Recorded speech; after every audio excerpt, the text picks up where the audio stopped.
दोस्तों यूएसए का most advanced aircraft career super career USS Gerald R Ford, जो कि अगर आप देखें तो यूएस का लेटेस्ट एयरक्राफ्ट कैरियर है। एज पर ग्रीक मीडिया वो रिट्रीट करने वाला है, वो वापस ग्रीस जा रहा है। कारण है यहाँ पे जो हुआ है वो अमेरिका के लिए बहुत बड़ा एक ग्लोबल एम्बैरेसमेंट है। जी हाँ, अमेरिकन मीडिया न्यूयॉर्क टाइम्स ने स्वयं ये बात कही है कि यूएस एयरक्राफ्ट कैरियर में जो आग लगी है वो 30 घंटों तक चली है, 30 आवर लॉन्ग फायर। और इसके बाद जो सेलर्स हैं उनको विदाउट बेड जमीन पर सोना पड़ रहा है। कारण है बेड तो जल गए हैं। जी हाँ, आप देख सकते हैं इस पर चर्चा हो रही है। Chosun Daily, South Korean media, Indian media, American media सब इस पर चर्चा कर रहे हैं। यहां पे देखने वाली बात है कि ईरान ने भी कह दिया है वो सभी कोई जो इस यूएसएस जेराल्ड आर फोर्ड की मदद कर रहे हैं, फिर वो सप्लाई शिप्स हो गए या जेदा का पोर्ट हो गया, वो सब एक टारगेट है ईरान के लिए। हम बस इंतजार कर रहे हैं कि कब ये हमारे डिजिग्नेटेड पेरीमीटर में आ जाए, रेंज में आ जाए। दोस्तों यहां पर अब तक लग रहा था कि हो सकता है न्यूयॉर्क टाइम्स हेलुसिनेट कर रही है, झूठ बोल रही है, लेकिन जो चीजें यहां पर दिख रही हैं, जिस प्रकार से ग्रीक मीडिया ने कवर किया है कि उन्होंने कहा है कि उनके सोर्सेज के हिसाब से यूएसएस जेराल्ड आर फोर्ड अगले हफ्ते ग्रीस आने वाला है, यानी कि यूएस इसे वापस खींच रहा है। दोस्तों मत भूलिए यूएसएस जेराल्ड आर फोर्ड वो शिप है जो पिछले 8 महीने से लगभग 8 महीने से समुद्र में डिप्लॉयड है। और इस बीच में बहुत बार इसके वजह से एम्बैरेसमेंट हुआ है। अगर आप देखें तो इसके सीवेज सिस्टम काम नहीं कर रहा था, टॉयलेट्स चोक्ड थे, ऑलरेडी सेलर्स बहुत ज्यादा परेशान हैं। अब तक का लॉन्गेस्ट एवर डिप्लॉयमेंट हुआ है, रोटेशन नहीं हुआ है, मोराल बहुत कम है, और उसके बाद ये आग, ये सब बता रहा है कि यूएस के लिए ये दुख खत्म होने का नाम नहीं ले रहा। तो क्या एग्जैक्टली हुआ है, आइए दोस्तों आज के इस वीडियो में इसी पर चर्चा करते हैं। सबसे पहले दोस्तों न्यूयॉर्क टाइम्स का जो रिपोर्ट है उसको देखते हैं। 30 घंटे का वो कौन सा फायर हुआ है। दोस्तों एक मेजर फायर हुआ 12 मार्च 2026 को शिप के लॉन्ड्री एरिया में। जी हाँ, यूएस का कहना है ये कोई ड्रोन से नहीं हुआ है, कोई ईरान के हमले से नहीं हुआ है, लॉन्ड्री एरिया में फायर हुआ। और वो फायर ऐसा हुआ कि ड्रायर वेंट से फैलना शुरू हुआ, यूएस सेलर्स के बेड वगैरह भी जला दिया, और ये वेंटिलेशन डक्ट्स से फैलना शुरू किया और मल्टीपल कंपार्टमेंट्स में आग फैली। बर्थिंग स्पेसेस जहां पे रहते थे सेलर्स, उनमें भी आग लगी। सेलर्स ने 30 घंटे तक आग बुझाए हैं।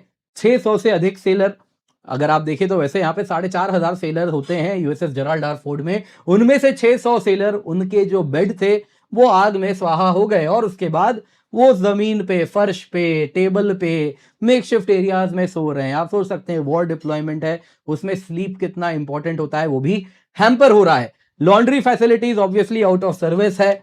आने वाले लगभग पूरे डिप्लॉयमेंट में ये बात तय मानी जा रही है। 2 से 3 सेलर्स इसमें इंजर्ड हुए, जिनमें से अगर आप देखें तो उन्होंने स्मोक इनहेल कर लिया था। उनमें से एक सेलर को बताया जा रहा है मेडिकली इवैक्यूएट करना पड़ा। अन्य और दर्जनों सेलर्स हैं जिन्होंने स्मोक इनहेलेशन किया है।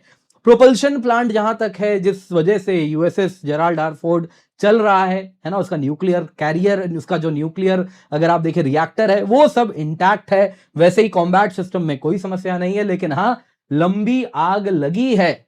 इस जहाज के लिए दुख खत्म ही नहीं हो रहा है। पहले मीडिया में था, टॉयलेट वॉर के वजह से न्यूज में था कि लंबी लाइन लगती है टॉयलेट के लिए, उसके लिए लोग एक दूसरे को लड़ाई झगड़ा कर रहे हैं कि कौन पहले जाएगा। लोग परेशान भी हैं, वहां पे क्रू मेंबर्स बहुत ज्यादा डिमोरलाइज्ड हैं। 8 महीने से डिप्लॉयमेंट हो रखी है, तो कोई फ्यूनरल मिस कर रहा है, तो अलग अलग कारणों से जो मोराल है गिरता जा रहा है। इनको डायरेक्टली कैरेबियन से, वेनेजुएला ऑपरेशन के पहले से ये कैरेबियन में डिप्लॉयड थे, और वहां से कहा गया था कि अब ऑपरेशन खत्म हुआ, आपको घर भेजा जाएगा, लेकिन इनको भेज दिया गया दूसरे वॉर में, जिस वजह से ये बड़े परेशान है, डिमोरलाइज्ड हैं। दोस्तों मत भूलिए ये जो आप जहाज देख रहे हैं यूएसएस जेराल्ड आर फोर्ड, ये यूएसए का मोस्ट एडवांस्ड एयरक्राफ्ट कैरियर है, न्यूक्लियर पावर्ड सुपर कैरियर है। पिछले 40 सालों में जो मोस्ट मॉडर्न एयरक्राफ्ट कैरियर का अगर आप देखें कैटेगरी है, वो यही नेवल कैरियर क्लास है, फोर्ड क्लास। अगर आप देखें तो ये world's largest most advanced aircraft carrier है, जो कि यूएस को इनहैंस्ड पावर प्रोजेक्शन देता है। इसमें most advance features electromagnetic aircraft launch system catapults हैं, एडवांस्ड एरेस्टिंग गियर्स हैं, डुअल बैंड रडार है। प्रोपल्शन दोस्तों इसमें 2 A1B न्यूक्लियर रिएक्टर है जिससे ये चलता है, तो न्यूक्लियर एयरक्राफ्ट कैरियर है। इसमें 90 से अधिक फिक्स्ड विंग एयरक्राफ्ट और हेलीकॉप्टर्स हैं। 4,500 का क्रू होता है, जिसमें 508 ऑफिसर होते हैं। 3789 एनलिस्टेड अगर आप देखें तो सेलर्स इसमें हैं। इस वक्त दोस्तों अगर आप देखें तो यूएस 2 एयरक्राफ्ट कैरियर ऑपरेट कर रहा है। USS Abraham Lincoln sea of Oman में है, और यूएसएस जेराल्ड आर फोर्ड जो कि रेड सी में बताया जा रहा है। अब दोस्तों हुआ यूं है, इसमें अगर आप देखें तो यहां पे ईरान भी आ गया है। ईरान कह रहा है, उसके आईआरजीसी के कमांडर ने चेतावनी दी कि वो सभी जो कि इस यूएसएस जेराल्ड आर फोर्ड को, जो कि यहां पे सऊदी अरेबिया में जेडा के पास में है, उसको जो कोई भी मदद कर रहा है इस बड़ी समस्या में, फिर वो पोर्ट्स हो गए, डॉक्स हो गए, सप्लाई शिप्स हो गए, वो सभी के सभी ईरान के लिए लेजिटिमेट टारगेट हैं। आईआरजीसी स्पोक्सपर्सन ने कहा कि ईरानियन फोर्सेस बस इंतजार कर रहे हैं कि कब ये कैरियर उनके डेजिग्नेटेड पेरीमीटर में आ जाए, यानी कि रेंज में आ जाए। देखिए दोस्तों, इस वक्त अगर आप देखें तो ये जेडा में स्थित है। यहां पे आप देख रहे हैं दोस्तों, रेड सी है, जेडा पोर्ट है, जहां पे कहा जा रहा है यूएस की एयरक्राफ्ट कैरियर है। तो ये इस वक्त रेंज में नहीं है। कारण है दोस्तों, अब तक अगर आप देखें तो ईरानियन मिसाइल्स जो सऊदी अरेबिया में फायर किए गए हैं वो कुछ यहीं तक सीमित रहे हैं। तो यहां पे जहां पे इस वक्त जहाज है वो काफी दूर हो जा रहा है, जिस वजह से कहा जा रहा है अब तक रेंज में नहीं है, लेकिन ईरान इंतजार कर रहा है उसके रेंज में आने का।